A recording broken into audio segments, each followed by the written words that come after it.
Hello mga lalabs, magluluto tayo guys ng adobo chicken guys. Ayan guys, siyempre para-paraan tayo guys paano tayo magluto ng chicken adobo guys.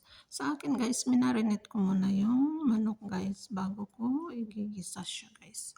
Ayan guys, siyempre ayan lang ang ating mga sangkap kasi tinimplahan ko naman yung minarinate ko guys. Ayan, igigisa ko lang naman yung bawang, loya at saka onion at saka yung laurel natin guys. Ayan, kasi guys yung minarinate natin nandoon na guys yung timpla ko lahat guys. At ayan guys, siyempre gisa ko muna guys bago ko ilagay yung pinagmarinitan ko guys.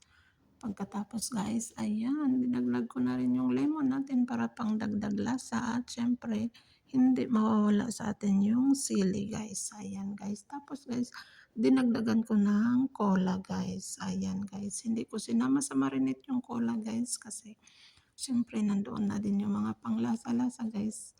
Kaya dyan ko na lang nilagay yung cola pag luto ko guys. Ayan guys, syempre guys, ipa-sticky muna natin yung sauce natin para maging masarap siya guys. Ayan na guys ang ating chicken adobo guys. Ayan guys, para-paraan lang naman guys kung paano magluto ng adobo guys. Pero yan guys, siyempre masarap talaga siya guys. Ayan ang ating chicken adobo.